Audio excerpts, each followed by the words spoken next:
Walang iyakang hitad ka. Pati ba naman tatay ko hindi pinalampas niyang kalandian mo?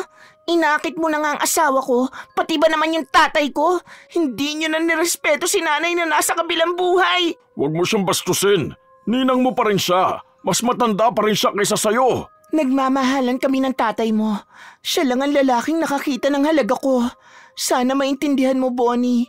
Pero sa ayaw mo o sa gusto, hindi ko iiwan ang papa mo. Bata pa lang si Olivia, may pagkapapansin na ito. Yung tipong gusto niya, siya lang ang laging sentro ng atensyon. Kapag natutuwa at napapansin siya ng mga tao, lalo na kapag pinupuri siya, lumalakas din ang loob niya. Nadala niya ang ugaling ito hanggang sa kanyang pagtanda. At dahil dito, naapektuhan ang buhay nila ng kanyang asawa na si Ben. Love, aalis pala ako ngayon Sabado naman Hindi naman ako pupunta sa school. O, saan ka pupunta? Mamimili lang ako ng damit ko. Puro luma na kasi ang nandyan Ay, tingnan mo ito. Maganda ba to? Bagay ba sa akin? Sexy ba ako sa damit na ito? Binili ko to sa co-teacher ko. Sunod-sunod ang tanong ni Olivia ngunit hindi sumagot si Ben. Hindi mo ba ako naririnig o ayaw mo lang talaga akong pansinin? Sorry. May inaayos kasi ko sa kotse natin Medyo lumilipad ang utak ko. Ano ba yung sinasabi mo? Wala. Busy ka pala di huwag mo nang alamin. Mas mahalaga pa pala yung kotse mo kaysa sa akin. Yan na lang ang atupagin mo buong buhay mo.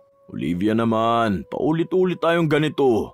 Pasensya na. Sabog lang talaga ang utak ko ngayon Alis na ako. Bye. Hindi na nahatid ni Ben ang kanyang asawa dahil sa sira nilang kotse. Kaya naman sanang ayusin ni Ben ang sasakyan sa loob ng 30 minutos hanggang 1 oras.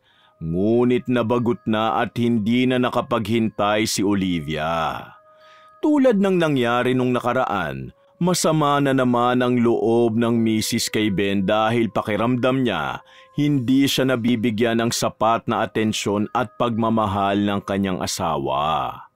Pagdating ni Olivia sa bilihan ng damit, nakita niyang nandoon din ang anak ng yumaong co-teacher niya. Hi Bonnie, kumusta ka na? Balita ko ikakasal ka na Congrats Thanks po. Mabuti nakita po kita rito at makakapag-usap tayo ng personal. Pwede ko po ba kayong kunin ni Sir Ben na ninong at ninang sa kasal ko? Alam ko po kasi malapit na kaibigan kayo ni Mama. Sigurado po akong matutuwa yun kapag kinuha ka naming ninang. Okay lang po ba? Sige, no problem. Kailan ba ang kasal mo? Sana weekend para walang pasok. Sakto po, sa susunod na Sabado po. Okay, Bonnie. Pupunta kami. Salamat sa pag-invite at pagkuha sa amin ng ninong at ninang. Best wishes sa inyo. Wait yun na lang yung gift ko Ay nako, thank you po pero okay lang po. Huwag na po kayo mag-abala. Thanks again ma'am. See you po. God bless. Pagkatapos nilang mag-usap, itinuloy ni Olivia ang pamimili ng damit. Sa pagkakataong ito, naganap siya ng damit na susuotin niya sa kasal ni Bonnie. At nagpasya siyang magsuot ng makulay at maiksing damit na kitang-kita ang hubog ng katawan niya. Kaso bakat din ang malaki niyang tiyan sa damit na napili niya. Ngunit wala siyang pakialam dahil gusto niyang magpakita ng laman at pagtinginan siya ng mga tao. Kaya pinili niya ang damit na magpapalabas halos sa kanyang malulusog na dibdib. Nang makauwi siya sa bahay, ibinalita niya naman agad ito kay Ben. Pumayag naman ang lalaki na pumunta sila sa kasal. Lumamig na rin ang ulo ni Olivia sa pagkakataong yon. At sakto namang malamig ang panahon, kaya naglambing siya sa kanyang asawa. Niyakap at hinalikan niya ito. Olivia, wag mo na ngayon. Pagod na pagod ako Antok na rin ako. Magpahinga na muna tayo at maaga pa tayo sa simbahan mamaya. Ano ba, Ben? Asawa pa ba kita? Ano bang kailangan kong gawin para makita mo ako? Ano? May mali ba sa akin? Pangit ba ako? Sabihin mo naman para malaman kung gagawin ko. Wala, Olivia. Alam mong mahal na mahal kita. Wala kang kailangang baguhin sa sarili mo. Pagod at antok lang talaga ako ngayon. Pasensya ka na. Ayaw mo sa akin? Pues, dun ka sa sala matulog. Huwag kang tatabi sa akin at baka sakaling kita habang natutulog ka. Araw ng kasal, gumising ng maaga ang mag-asawa para maghanda. Halos 2 oras na ligo si Olivia dahil gusto niyang malinis na malinis ang kanyang katawan. Pagkaligo, uminom lang ito ng kape na may gatas. Love, di ka pa ba tapos dyan? Babiyahe pa tayo, baka malate tayo niyan. Sandali lang, wag mo ako madaliin. Kita mong inaayos ko pa ang makeup ko eh. Mauna ka na ron kung gusto mo. Iwan mo na ako. Sige na, tapusin mo na yan. Kahit naman hindi ka mag-makeup, ganyan pa rin naman ang itsura mo eh. Ikaw pa rin naman ang Olivia ko. Manahimik ka na nga lang. Kung pangit ako sa paningin mo, di maghanap ka ng ibang asawa mo. Wala akong sinabing pangit ka, saan galing yan? Wala ka ring sinabing maganda ako. Kaya nga ako nagbe-makeup para gumande. Para pansinin at makita mo naman ako. Paulit-ulit ko nang sinasabi sa'yo na hindi mo kailangan yan. Kasi mahal na mahal kita kahit ano pang itsura mo. Naghintay pa si Ben ng halos 1 oras kay Olivia. Hindi na lang siya nagsalita para wala ng gulo. Hindi na rin niya pinakialaman ang suot ni Olivia kahit makulay at maiksi pa ito. Sigurado kasing mag-aaway na naman sila at kung ano-ano na naman ang sasabihin nito. Hanggat kaya ni Ben magtiis, yun ang ginagawa niya para makaiwas sa drama. Hindi kinibo ni Olivia si Ben habang nasa biyahe sila. Masakit kay Olivia na hindi man lang siya masabihan na maganda ang itsura niya ng kanyang asawa. Kaya pakiramdam niya, kahit anong gawin niyang pag-aayos sa kanyang sarili, kulang na kulang pa rin. Pagdating nila sa kasal, napansin niyang napapatingin sa kanya ang inaanak niyang lalaki. Natuwa naman si Olivia dahil ang buong akala niya natutukso ang lalaki sa kagandahan niya. Kaya nakaisip siya na kapag nasolo niya ang lalaking yun, aakitin niya at ibibigay ang inaakala niyang gusto nito. Nang busy na ang mga tao sa kasal, inabangan niyang magbanyo ang lalaki. At nang magkaharap na sila nito, bigla ni Oliviang hinaplos ang mukha nito. Hi there, inaanak. I noticed kanina ka pa napapatingin sa akin. Ano bang gusto mo? Sabihin mo lang at ibibigay ko sa'yo. Tinanggal ng lalaki ang kamay ni Olivia sa kanyang mukha at pinaliwanag niya kay Olivia na kaya lang naman siya napapatingin ay dahil hindi niya makilala ang mukha ni Olivia dahil sa sobrang kapal ng makeup nito. Hindi raw siya makapaniwala sa nagagawa ng makeup sa tao. Pinakita na raw kasi ni Bonnie sa lalaki ang picture ni Olivia dahil magiging ninang nila ito. Kaso nga lang daw, iba ang mukha ni Olivia sa personal nang dahil sa mga kolorete nito sa mukha. Sa gitna ng kanilang pag-uusap, dumating si Bonnie para sabihin sa asawa na hinahanap na ito ng kanilang mga bisita. Biglang tumakbo ang lalaki papunta sa tabi ni Bonnie at sinabi niya ang ginawa ni Olivia sa kanya. Walang mali siya yun. Haplos ninang lang. Kayo naman nagmamagandang loob lang naman ako. Tulad nga ng sabi ko, ibibigay ko kung ano ang gusto nyo. Okay, Ninang. Ang gusto namin, umuwi na kayo. At huwag ka na ulit lalapit sa asawa ko. Hindi ko nahuli sa akto yung ginawa at sinabi mo. Pero sa susunod na maulit at mahuli talaga kita, patawarin ako ng Diyos. Hindi ko alam kung anong magagawa ko sa'yo. Okay, Iha. No problem. Bye. Nilapitan ni Olivia si Ben at niyaya ng umuwi. Nagtaka si Ben dahil masyado pang maaga para doon. Wala nang nagawa si Ben kundi sumunod na lang sa kanyang asawa. Lunes ng umaga, magpapahatid sana si Olivia papunta sa eskwelahan kung saan siya nagtatrabaho bilang isang guro. Gusto sana siyang ihatid ni Ben, ngunit nagkaproblema na naman ang kanilang kotse. Ayaw na namang mag-start nito. Ano ba yan? Bulok na yung kotse mo. Itapon mo na nga lang yan. Wala namang pakinabang. Hindi mo lang ako maihatid sa trabaho ko. Pwede naman bumili tayo kahit second hand na kotse. May pera pa naman tayo. Hindi na, kaya ko pang ayusin to. Ikaw talaga wala kang bilib sa akin eh. Tsaka maganda pa ang makina ng coaching to, no? Konting tiis na lang at aandar na rin tong baby natin ng maayos. Ewan ko sa'yo, Ben. Buwisit na buhay to. Relax lang, love. Huwag mainit ang ulo mo, please. Nga pala, medyo late ako makakauwi mamaya ha. Pero don't worry, magkikita naman tayo sa school mamaya eh.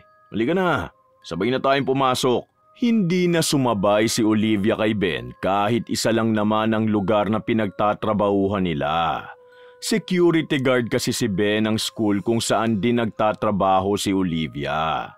Nagpasya na lamang si Oliviang sumakay ng tricycle papunta sa school. Pagdating niya, napansin niyang nagkukumpulan ang mga guro sa loob ng faculty room nila. Pinapalakpakan nila ang isang bagong babaeng guro na coach ng isang estudyante na humakot ng pagkarami-raming medalya para sa kanilang school. Pinuri ang guro na yon dahil sa galing at dedikasyon niyang magturo. Nag-isip ng paraan si Olivia upang mabaling sa kanya ang atensyon ng lahat. Nagpanggap siyang masakit ang kanyang ulo at tiyan. Umabot pa sa puntong naghimahimatayan siya. Kaya nagpasya ang co-teachers niya na dalhin siya sa klinik. Hindi ako pwedeng umuwi. May mga klase pa ako mamaya. Hindi ko pwedeng iwan ang mga estudyante ko. Magpapahinga lang muna ako rito. Magiging okay rin ako. Yun ang sagot niya sa kanyang co-teacher. Nang masabihan siya na napakadedikado at mabait niyang guro, bumuti ang pakiramdam niya dahil sa papuri nito. Ganun palagi ang sistema ni Olivia. Nakabase sa sasabihin ng ibang tao ang tingin niya sa sarili at kumpiyansa. Kailangan niya lagi ng external validation para umayos ang tingin niya sa sarili niya. Noong araw din na yon, nakita niya na hinahatira ng pagkain at sinusundo ng mamahaling sasakyan ang isang co-teacher niya ng asawa nito. Nakaramdam siya ng inggit dahil lantara ng mga ito sa publiko.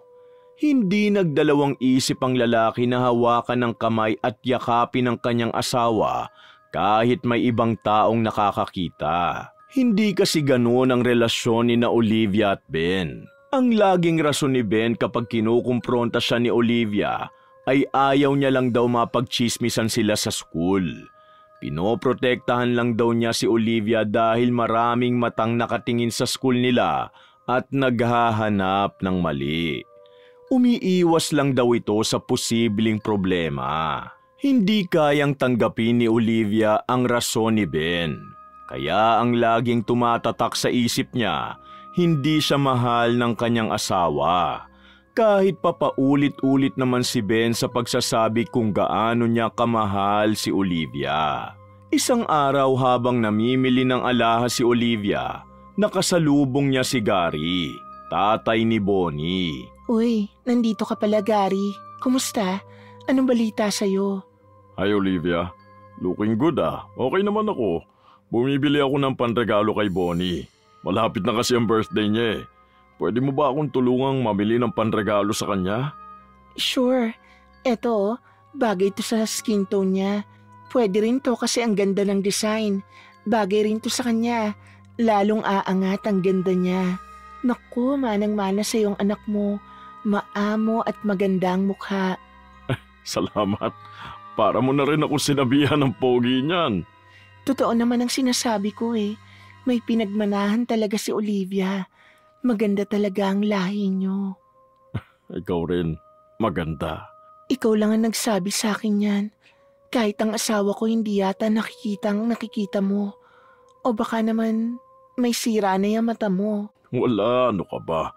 Malinaw pa ang mga mata ko. Miss, kukunin ko na rin tong isang kwintas para sa maganda kong kaibigan. Uy, sobra na yan ha. Hindi ko tatanggapin yan. Sige na, please. Tanggapin mo na ito bilang pasasalamat ko sa isa pagtulong mo sa akin ngayon. Sige na nga. Salamat ha. Uy, nice. Bagay na bagay sa'yo. Mas lalong umaangat ang ganda mo. Isipin mo yan lagi ha. Nga pala, pwede ba tayong magkita minsan? O sige, itong number ko. Text mo na lang ako kapag libre ka. Hindi matanggal ang ngiti ni Olivia hanggang sa makauwi siya.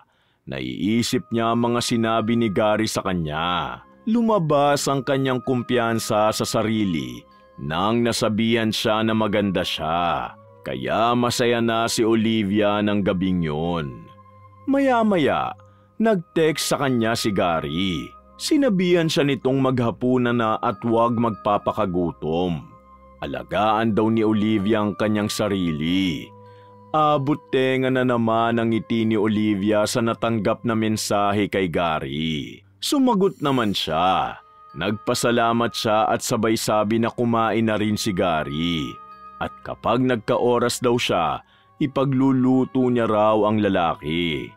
Hindi na nag-aksaya ng oras si lalaki at inimbita nga si Olivia sa birthday party ng kanyang anak sa susunod na linggo. Kaso ilang araw pa raw ang kailangan niyang hintayin bago sila magkita. Gusto niyang makita si Olivia kinabukasan. Kaya kung may libreng oras daw si Olivia, magkita raw silang dalawa. Pumayag naman siya. Kinabukasan, bandang 4:00 ng hapon, nagkita sila sa isang coffee shop malapit sa pinagtatrabahuhan ni Olivia. Hello Olivia, buti naman nakarating ka. Gustong-gusto na kitang makita eh. Oo, sorry ah. Kanina ka pa ba naghihintay?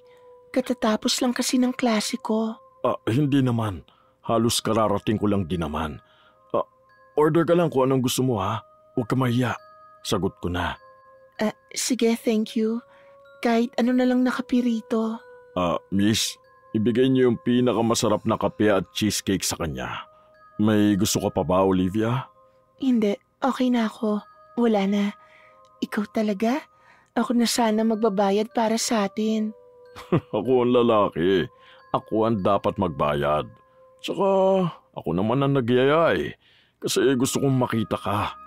Anyway, punta ka sa birthday party ni Bonnie ha. Huwag ka mawawala. Okay, sige. Thank you, Gary. Pagkatapos natin dito, iahatid na kita pa uwi ha. Bawal tumanggi. Paglabas nila ng coffee shop, bumungad sa kanya ang magarang sasakyan ni Gary. Narealize niya na yayamanin ng lalaki dahil sa pagsusumikap nito sa trabaho bilang engineer. Kaya naman naikumpara niya ang asawang si Ben dito. At sa isip-isip niya, malayo ang kanyang asawa kay Gary. Kumbaga si Gary ang pinangarap niyang lalaki, ngunit isang katulad ni Ben ang dumating sa buhay niya. Pagkaparada ni Gary sa harap ng bahay ni Olivia, hinalikan nito ng babae sa pisngi. Dito na ako. Salamat ulit, Gary ha. Salamat din sa oras mo. Ngayon, kumpleto na ang araw ko dahil nakita na kita. Uy, sa birthday ni Bonnie ha. Punta ka, please. Oo, pupunta ako, Gary. Gusto rin kitang makita dahil masaya ako kapag kasama kita. Biyernes ng hapon, naunang dumating si Olivia sa birthday party ni Bonnie. Sa bahay ni Gary piniling ganapin ang selebrasyon dahil malaki ang bahay niya. May hardin din siya para sa mga ganitong pagdiriwang. Nilubos-lubos ni Olivia at Gary na masolo ang isa't isa habang wala pa ang mga bisita. Ipinagluto ni babae ng palabok si Gary at sinubuan pa nito. Napansin ni Olivia na may natirang sauce sa bibig at bigote ng lalaki. Ngunit wala siyang tisyong pamunas dito. Kaya pinunasan niya na lang ito gamit ang kamay niya. Hindi na nakatiis si Gary at hinatak na papalapit si Olivia sa kanya. Hinalikan ni Gary si Olivia sa labi. Sakto naman ang pagpasok ni Bonnie sa eksena. Kitang-kita niya ang kabulastugang ginagawa ng kanyang tatay at ninang. Papa? Ninang? Ano to? Akala ko mahal mo si Mama. Hindi mo na siya nirespeto. Nagpadala ka sa kalandian ng haliparot na yan. At ikaw naman, Ninang, walang hiya ka talaga. Nilandi mo na nga ang asawa ko, pati tatay ko hindi mo pinalampas. Hindi ko nga alam bakit naging kaibigan ka ni Mama eh. Ahas ka naman. Di ba sabi ko sa'yo, pag nahuli pa kita sa akto, may kalalagyan ka na? Hintayin mo ang mangyayari sa'yo. Anak, magpapaliwanag ako. Gusto ko rin kasi ng katuwang sa buhay. Alam ko maiintindihan ako ng mama mo. Saka, huwag mong pagsalitaan ng ganyan si Olivia. Irespeto mo naman siya dahil mas matanda siya kaysa sa'yo. Irespeto? Bakit? Ako ba nirespeto niya? Alam mo ba kung gaano kakati ang babaeng yan? Pati asawa ko nilandi niyan. Nakakadiri. Hindi ko alam ba't may lakas pa ng loob niya magpakita rito. Tsaka sa tingin mo pa, tama bang makiapid ka sa may asawa? May asawa na yung babaeng yan. Kasalanan niya sa Diyos. Kilabutan naman kayong dalawa. Bonnie, makinig ka sa akin. Patawarin mo ko. Pero nagmamahalan kami ng tatay mo. Siya ang lalaking pinangarap ko at nakakita sa akin. Binigay niya ang mga pangangailangan ko. Ang asawa ko kasi, hindi niya yun magawa. Tigilan niyo ako sa mga baluktot yung rason. Ayoko na makinig sa'yo. Nakakadiri kayo. Tignan niyo, siguradong sa impyerno ang bagsak niyo. Ikaw pa, kalimutan mo nang may anak ka. Simula ngayon, pinuputol ko na ang pagiging ama mo sa akin. Hinabol ni Gary si Bonnie, ngunit hindi niya na ito inabutan. Sira na ang hinanda niyang birthday party sa anak at pagbalik niya ay nag-usap sila ni Olivia ng masinsinan. Olivia, mali itong ginagawa natin. Itigil na natin to. 2 taon pa lang patay ang asawa ko. Pasensya ka na kung pinaasa kita. Pero mali na palitan ko siya agad-agad. Ayusin mo na lang ang relasyon niyo ng asawa mo. Sabihin mo ang lahat sa kanya para maintindihan kanya. Hindi ko rin kayang itakwil ako ng sarili kong anak. Sorry talaga, Olivia. Ano? Pinaniwala mo ako sa mga kasinungalingan mo. Hindi mo naman pala ako kayang panindigan. Pinaglaruan mo lang ako. Ayoko nang makita ka pa. Umalis ka na sa buhay ko. Sinisira mo ang ulo ko. Tumalikod na si Olivia at nagpa siya ng umuwi. Habang nasa biyahe siya, iyak siya ng iyak. Walang tigil ang pagbuhos ng kanyang mga luha. Pagdating sa bahay, dumiretso agad siya sa kwarto nila ng kanyang asawa. Napansin ni Ben na namumugto ang mga mata ni Olivia, kaya pinuntahan naman niya agad ang babae para alamin kung ano ang nangyari. Love, ano nangyari sa'yo? Bakit namumugto yung mga mata mo? May problema ba? Ikaw ang problema ko. Dahil hindi mo lang ako ma-appreciate ng sarili kong asawa. Ni hindi mo nga ako masabihan na maganda ako. Ni hindi mo mahawakan ang kamay ko sa harap ng ibang tao. Asawa ba talaga kita? Para akong nagpakasal sa poste.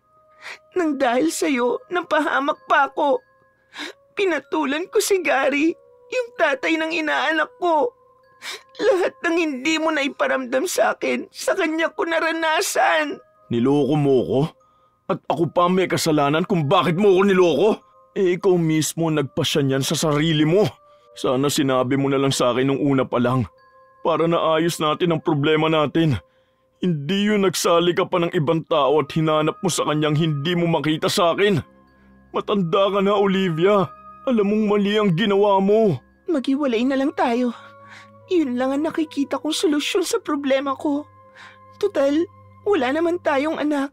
Kaya madali lang para sa atin ang maghiwalay. Madali lang para sa'yo. Pero sa akin hindi. Hindi ko kaya mawala ka. Mahal na mahal kita. Ayusin natin to, please. Pasensya ka na sa akin. Akala ko kasi sapat na ang mga sinasabi ko sa'yo. Akala ko alam mong ikaw ang pinakamagandang babae sa paningin ko kahit hindi ko yun sabihin. Alam ko naiintindihan mo ang punto ko. Kaya hindi ko mahawakan ang kamay mo sa harap ng ibang tao. Noong gabing yun, hindi magkatabing natulog ang mag-asawa. Mas pinili ni Oliviang mapag-isa muna.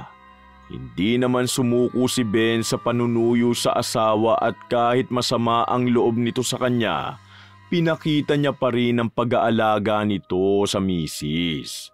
Ginawa pa rin ni Ben ang madalas na ginagawa niya para kay Olivia, tulad ng pag-aayos ng kama, pag-iinit ng tubig na panligo ni Olivia at pagtitimpla ng kaping may gatas para sa asawa. Kinabukasan, pagmulat pa lang ng mga mata ni Olivia, dumadaing na siya ng dahil sa sakit ng tiyan. Agad naman siyang pinainom ng gamot ni Ben. Huwag ka na munang pumasok ngayon. Dito ka na muna sa bahay. Magpahinga ka at baka kung ano pa mangyari sa'yo. Papupuntahin ko na lang dito si Ate Estela para may kasama ka, ha? Sana nga tumalab to. Ang dami kong hindi magagawang trabaho kung sakali. Tatalab yan. Hintayin mo na lang si Ate Estela, ha? Nandito na yun maya-maya. Aalis na ako. 10:00 ng umaga, dumating na si Estela sa bahay ni na Olivia. Sa kasamaang palad, hindi pa rin bumubuti ang kondisyon niya. Sa pagkakataong ito, nilalagnat na rin siya. Naku, ang taas ng lagnat mo, Olivia. Sandali, meron akong dalang halamang gamot dito. Itatapal ko ito sa noo mo. Makakatulong ito sa'yo. Salamat, Ate Estela.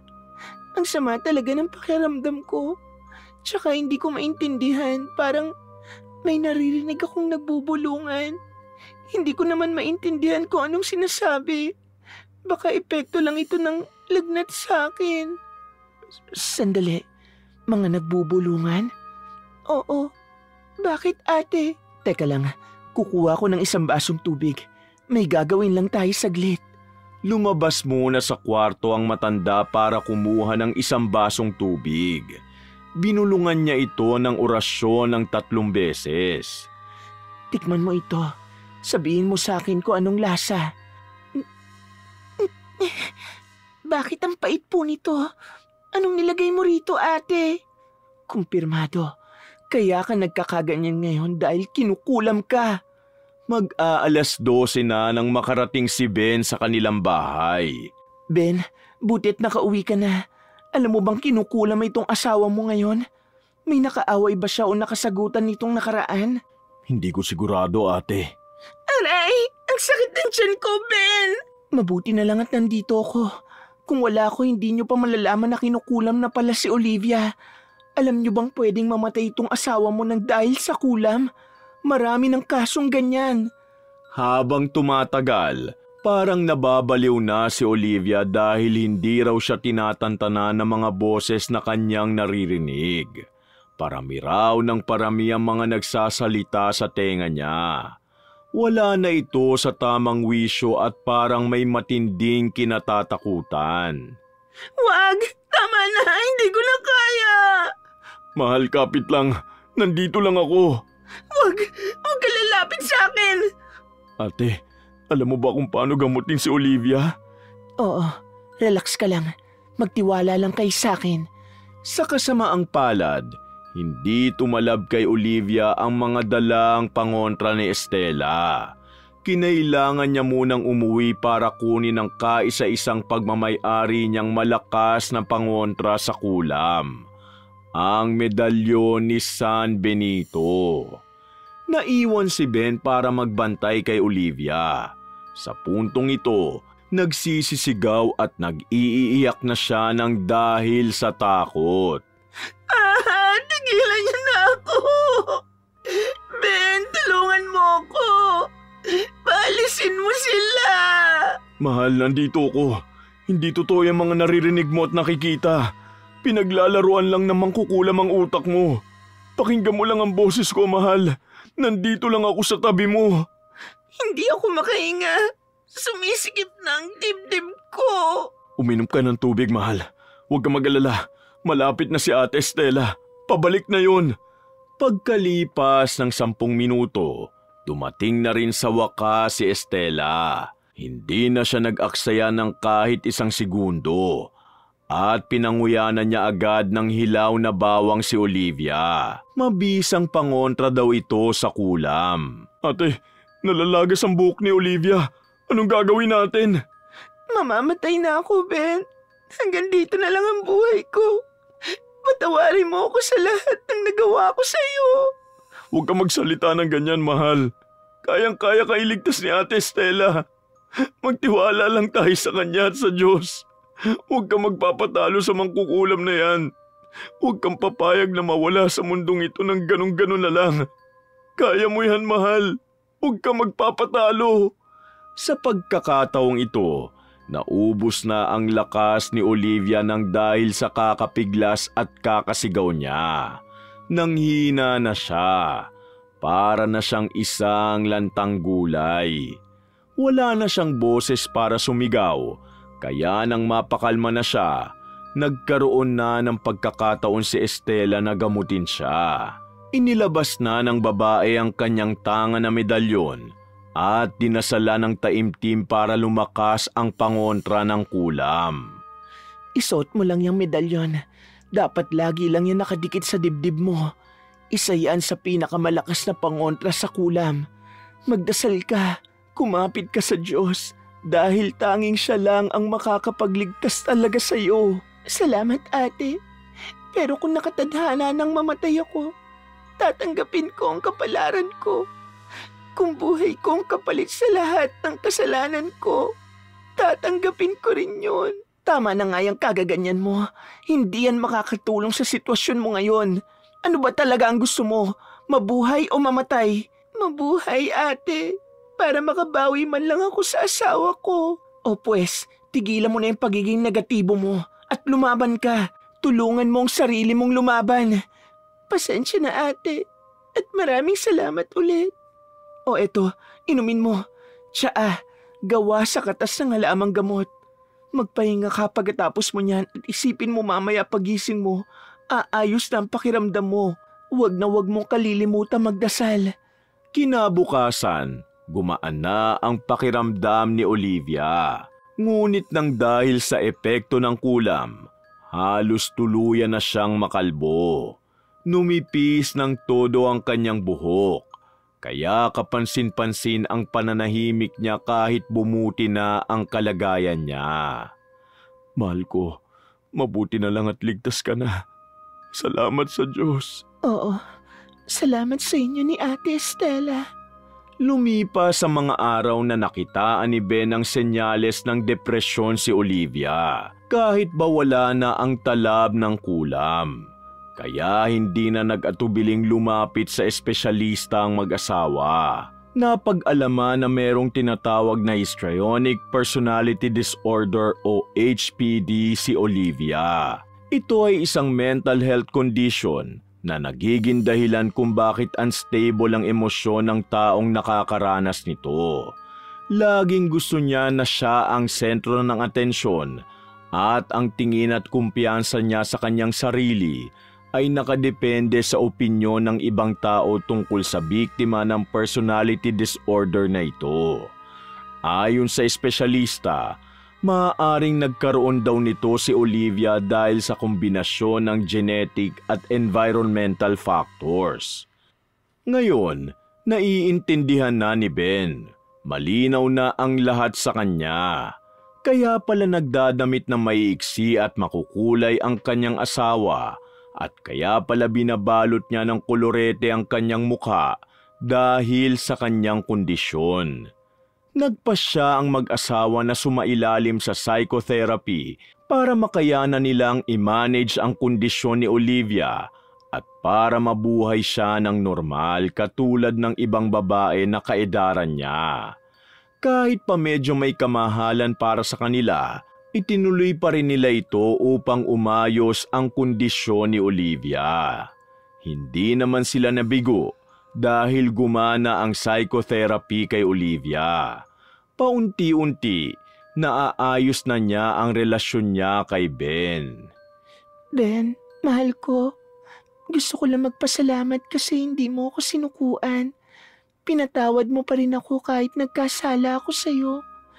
Binuhos mo sa akin ang pagmamahal mo sa panahong mahina ako. Pasensya ka na sa akin. Nang dahil sa kondisyon ko, hindi ko agad nakita o naramdaman ang pagmamahal mo sa akin. Pero lagi mong tatandaan na hindi nawala ang pagmamahal ko sa'yo. Mahal na mahal kita, Ben. Ako naman, gusto kong humingi ng tawad sa'yo. Dahil dapat noon pa, Napatingin na kita agad sa espesyalista.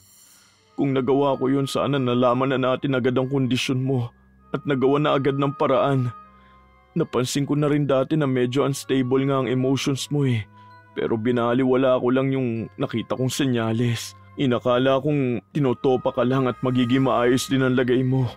Sorry, mahal. Okay na. Tapos na yun. At hindi na natin mababago pa ang nakaraan. Mag-focus na lang tayo sa present. Ang importante ngayon, okay na ako. Masaya ako kasi nakikita kong umaayos na ang kondisyon mo. Nga pala, mahal, may sorpresa ako sa'yo. Uy, wow! Ayos na ang kotse natin. Grabe, hindi ako makapaniwalang mapapaandar mo pa ito. Parang wala nang pag-asa to nung nakaraan eh.